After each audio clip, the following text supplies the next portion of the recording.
Diary FM. Major news.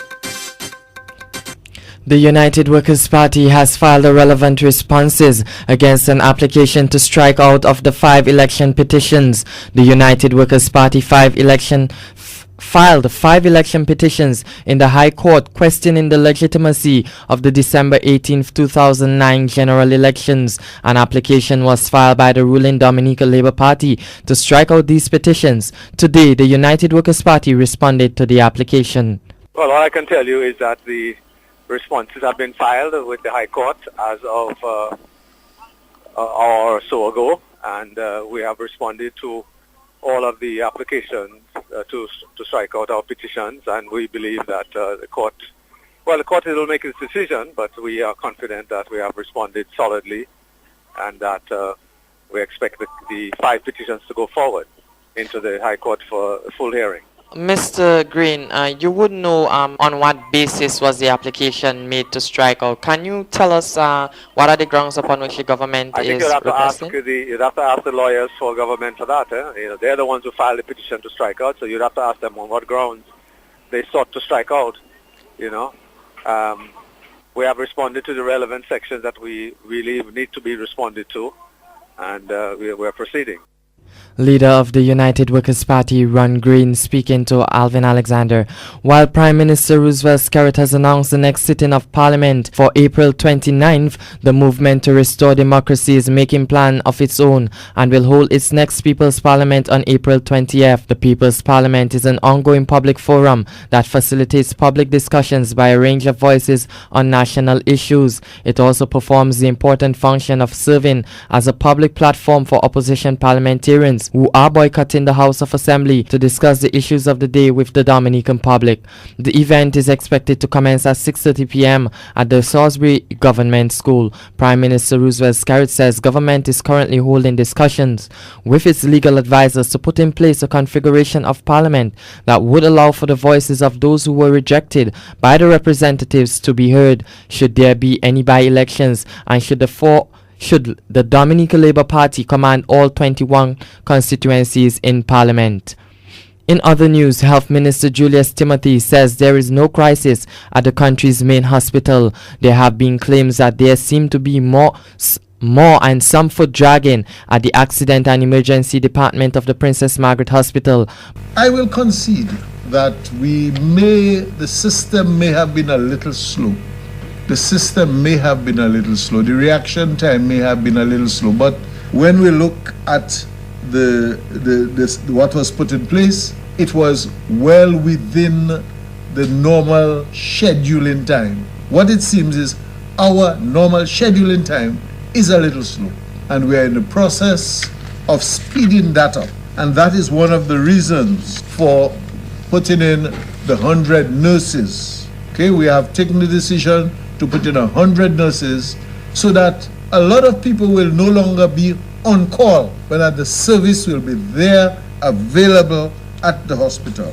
For instance, with the 100 nurses, we will be able to strengthen the staff at the operating theater, at the intensive care unit, at the hemodialysis unit, and the hyperbaric chamber. Okay? We will be able, for instance, to have full-time nursing support at the state prison and additional support for the home for the aged. The health promotion and prevention program and other related services will also be strengthened. We will also be able to do home and household visits. So what we intend to do, and we're in the process of doing, is to ensure that there are no on-call services, that the people will be there stationed at the hospital. Because we have to be aware, all of us are human. Even if you are on call and you have gone and engaged in some private business, it may not always be easy to get you readily available, and there is a lag time.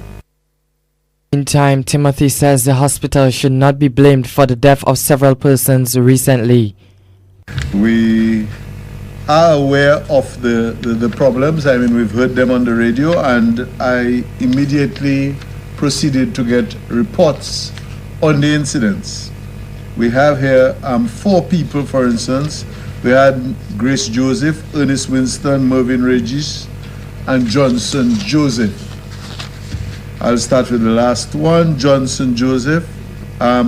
He had an accident on April the 4th, and he was unconscious. That was a motorcycle accident, and he had skull fracture. And the probability is that no matter where he was in the world as a result of that accident, he would have died. We had Mervyn Regis.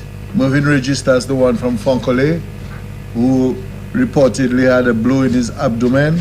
It seems that he had complications long before receiving the blow in his abdomen from football. But and the young man seemed to have had major problems, and the blow to his stomach only then brought it out. And it was apparently much too late for anything serious to be done for him at the hospital. We had another gentleman by the name of Ernest Winston, again, motorcycle accident. He died before he reached the hospital. Health Minister Julius Timothy. Prime Minister the Honorable Roosevelt Skerrit has justified reasons why there appears to be more than needed senior officials and advisors working in his office. Concerns have been raised in the public about the number of advisors there are to the Prime Minister and the funding required to pay these individuals. But Prime Minister Skerrit told a press conference today that he needed help to fulfill his long list of responsibilities. I hold the office of Prime Minister, but I'm also Minister for Foreign Affairs and Information Technology. And I also have the portfolio of finance and, all what finance involves. Customs, inland revenue. You also have Social Security, which is a very important institution. The Treasury, I am responsible for Parliament and the proper functioning of Parliament. I have the responsibility to supervise all the ministries. And to be knowledgeable of what's happening in every single department of government. I also have regional and international responsibilities.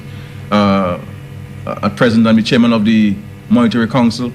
I'm also chairman of CARICOM.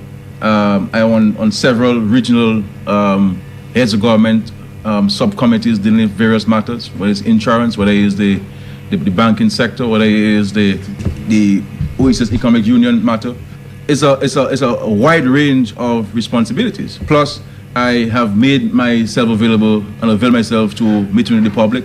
I have to be able to read documents which come to me from time to time, whether it's from regional organizations or individual citizens of Dominica. So I have a wide range of responsibilities. And I am not going to pretend that I can deal with all those matters every single day by myself with no support. And what I realized in the last 5 years was that this was having a serious strain, not only on myself personally, but on my time. And therefore, I needed to get additional support within my office to assist with those matters. Prime Minister Skerrit says all advisors to the Prime Minister's office plays an integral role in the daily running of the country. In respect to Mr. Lambert has a wide range of skills and competences, and we have been very fortunate to have access to his experience. He's doing a tremendous job and has been doing so. As a matter of fact, he was functioning as my principal advisor for a long time before he was formally engaged. Mr. Nanton is assisting the Prime Minister with his day-to-day functions. As you know, Mr. Nanton is Dominica's non-resident ambassador to Libya, and he has no specific designation working in my office. His Excellency Charles Miller, who is ambassador to OECS and CARICOM, he heads the regional integration unit to coordinate all matters relating to the CSME and the OECS Economic Union, which is a very far-reaching project. Dr. Philbert Aaron, who is our national coordinator of ALBA, and we all know the tremendous arrangements we've had with ALBA since Dominica joined to ALBA, and we needed somebody to help coordinate matters relating to ALBA.